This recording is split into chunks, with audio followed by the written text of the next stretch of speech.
Bismillahirrahmanirrahim.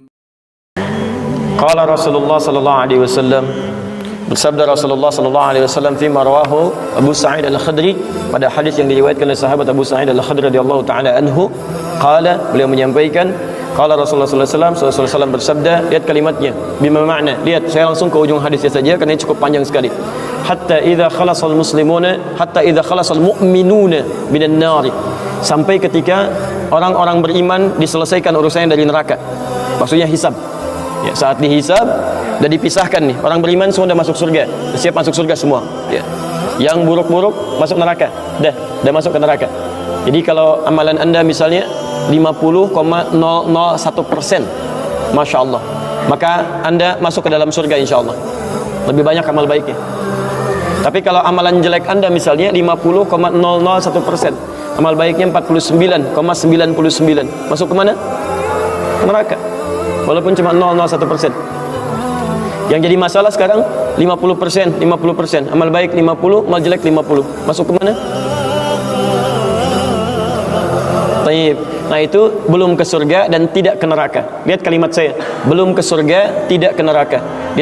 Disimpan di tempat yang tinggi, yang bisa teramati keduanya. Bisa melihat ke surga, bisa terdengar jerit neraka. Kalau lihat udah nggak tega, udah nggak kuat ke neraka. Terdengar jerit neraka, yaitu disebut dengan A'raf namanya, tempat tinggi yang bisa melihat keduanya, disebut A'raf. Ya, makanya ada Quran surah Al-A'raf, anda baca dari ayat 45-nya sampai dengan ayat ke-50-nya. Ada ashabul A'raf yang belum ke surga dan sangat ketakutan mendengar jerit-jerit neraka, sehingga ingin mengharapkan rahmat Allah Subhanahu wa taala. Dia akan ditempatkan di situ di tengah-tengah nanti sampai selesai hisab. Begitu selesai hisab, dia memohon rahmat Allah, diberikan rahmat Allah, baru kemudian dimasukkan ke dalam surga. Kalau hisabnya misalnya berlangsung selama sehari, maka 1000 tahun dia nunggu di situ. Taib. Hatta idza khalasal mu'minuna minan nar, sampai ketika orang-orang beriman itu ya, mulai diselesaikan dari urusan nerakanya. Taib, sudah mulai masuk ke dalam surga. Ini sudah selesai, mau masuk ke dalam neraka. Dan dimasukkan, masuk semuanya. Apa yang terjadi? Ma minkum min ahadin bi ashaddi munashadatan lillahi fi istiqsa'il haqqi li ikhwanihi tayyib minal mu'minin lillahi minal mu'minin. Anda tidak akan temukan pada saat itu situasi saat orang-orang beriman akan masuk ke dalam surganya, sementara yang neraka sudah dihukum di situ, sudah banyak yang dihukum, sudah macam-macam masuk. Ini sudah mulai mau selesai, tiba-tiba ada orang-orang yang mengadu kepada Allah Subhanahu wa taala, memohon dengan sangat. Nabi katakan, Anda tidak akan pernah temukan orang yang paling banyak kuat permohonannya kepada Allah, memelas dengan tulus. Asyaddu munasyadatan. Munasyadah itu sesuatu yang dimohonkan dengan sangat. Ya Allah, mohon ya Allah, mohon ya Allah. Fawalladzi nafsi biyadi, sampai Nabi berkata, maka demi Allah yang jiwaku ada di tangannya. Ini Nabi bersumpah dengan jiwanya. Tidak pernah ada kalimat dalam hadis, ya, kalimat seperti ini kecuali menunjukkan itu sangat serius. Ingat, sangat serius. Dan ada sesuatu yang penting di dalamnya. Nabi serius menyampaikan ini. Kita jangan anggap bercanda gitu kan. Falladzi nafsi biyadi, maka demi jiwaku yang ada di tangan Allah Subhanahu wa taala, yang bisa diwafatkan kapan saja. Lihat kalimatnya. Fayaqulu, maka mereka berkata, maka mereka berkata, ya Rabbuna, wahai Rabb kamu, wahai Rabb kami yang tengah merawat kami di dunia, memberikan kecukupan, memaafkan kami, mengampuni kami, dan memberikan nikmat surga sekarang. Wa ya Rabbuna, wahai Rabb kami, hum ashabuna, mereka ada di antara teman-teman kami. Dalam kalimat yang lebih kuat, kalimat yang menggunakan ikhwan, kata ikhwan, hum ikhwanuna, ya, hum ikhwanuna, mereka saudara-saudara kami ya Allah.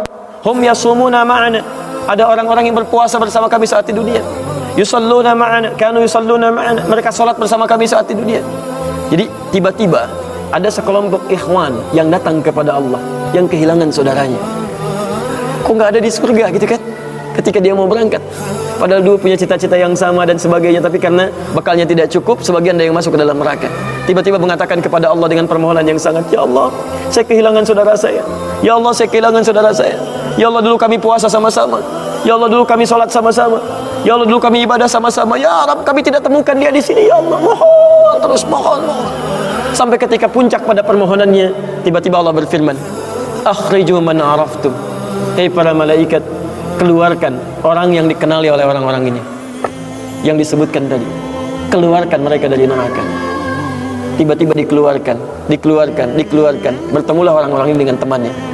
Sampai Allah kemudian dengan rahmatnya katakan lagi, akhriju man kana fi qalbihi mithqala dzarratin minal iman.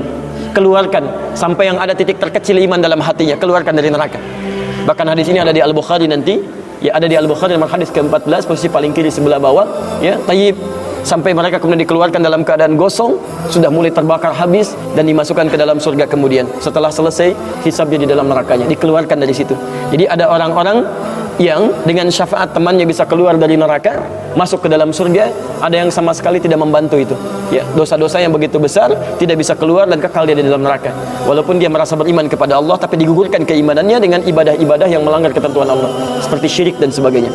Tapi poinnya adalah tiba-tiba ada segolongan teman yang memohon kepada Allah Subhanahu wa taala, ya Allah, kami puasa sama-sama, kami ibadah sama-sama, kami sholat sama-sama, ya Allah, cuman saya nggak temukan dia di sini. Itu indah. Nah, permohonan sesuatu untuk melengkapkan pada yang kurang disebut dengan syafa' namanya. Pelengkap yang kurang disebut dengan syafa'. Makanya di tarawih itu ada salat syafa'. Antum salat 11 rakaat, 2 rakaat penyempurnanya yang ke-10 disebut dengan syafa', 1 rakaat akhirnya disebut dengan witir. Ya, ada teman yang merasakan ada yang kurang nih, ya Allah, begitu saya masuk teman saya nggak ikut, saya ingin dilengkapi dengan itu, ya Allah. Tayyib, permohonan untuk menggenapkan sesuatu yang kurang dengan sifat yang sangat memohon luar biasa, maka kalimatnya dirubah dari syafa' menjadi ditambah tak di ujungnya dengan alif di tengahnya, jadi syafa'ah. Tayyib, saya mau akhiri ya, karena ini sebenarnya tidak banyak bahasannya. Siapa orang-orang ini? Itu yang disebut dengan ikhwan. Makanya ketika ayat Qur'annya mengatakan wa kuntum ala syafa hufratin minan nari fa anqadhakum minha, dan kalian sudah ada bahkan yang sudah mau di bibir neraka itu. Karena ketika diangkat itu oleh Allah Subhanahu wa taala dengan perintahnya, yang diperintahkan oleh Allah. Tayyib, dalam bahasa hadisnya ada yang diangkat baru neraka itu masuk ke kakinya sampai ke betisnya. Ada yang sudah masuk sampai ke punggungnya, ada yang sudah ke lehernya, dan ada yang sudah tenggelam di dalamnya. Tayyib, jadi ada yang baru di bibir neraka diangkat, ada yang baru sudah mau masuk ke neraka diangkat, ada yang sudah tenggelam diangkat. Jadi macam-macam. Ya, fa asbahtum bi ni'mati ikhwana. Siapa yang bisa mengangkat itu semua? Di antaranya Allah berikan nikmat kepada Anda dengan dapatnya ikhwan-ikhwan dalam kehidupan. Cuma itu yang bisa menolong Anda di hari akhirat, teman-teman terbaik selain syafaat-syafaat yang lainnya. Ada orang mendekat kepada Al-Quran, ada orang sering bersalawat kepada Nabi, ada orang mendekat pada hukum-hukum Allah. Ada orang-orang yang belum bisa maksimal menunaikan itu semua, dia cari teman-teman yang soleh yang menunjukkan pada kebaikan-kebaikan. Bukankah sering Anda dapati seperti itu? Mungkin Anda bersahabat dengan teman yang tingkat ibadahnya jauh di atas Anda. Anda masih sibuk dengan urusan dunia, tapi masih menunaikan sholat, masih puasa, tapi karena kesibukan dunia Anda, Masya Allah, kurang bekal ibadah Anda. Tapi beruntungnya Anda dengan punya teman yang soleh, berjamaah dengan imam yang soleh, puasa dengan dia, buka sama-sama, kadang sering ikut-ikut misalnya dalam ta'limnya, dalam macam-macamnya, Masya Allah. Maka tiba-tiba ketika Anda dikenal oleh dia, diingat oleh dia, di akhirat nanti tidak ditemukan Anda, ya Allah, dia kawan saya, ya Allah, dia teman saya, ya Allah, dia saudara saya, ya Allah, kami pernah ta'lim sama-sama, ya Allah, kami pernah puasa sama-sama, ya Allah, kami pernah sholat berjamaah sama-sama, ya Allah, mohon jangan pisahkan, ya Allah, jangan pisahkan. Pertanyaan, sudahkah Anda punya teman seperti itu yang bisa menolong dalam kebaikan? Kalau belum temukan, cepat cari mumpung masih hidup. Sebab kalau sudah kehidupan itu berakhir, tidak mudah untuk menemukannya. Maka pastikan di kantor Anda, teman Anda bisa membawa Anda ke surga. Pastikan di rumah Anda, pasangan hidup Anda adalah teman yang bisa membawa Anda ke surga. Pastikan di tempat kehidupan Anda, siapapun tetangga Anda, kerabat Anda, teman-teman sekolah anak Anda adalah teman yang bisa mengingatkan dan membantu Anda untuk mencari Anda bisa masuk ke dalam surga. Dan saya mohon pada Anda semuanya, tolong ingat ini ya, baik-baik. Kalau nanti di akhirat Anda tidak temukan saya di surga, tolong ingatkan kepada Allah, saya pernah ada di sini, saya pernah ada di sini, tolong ingatkan.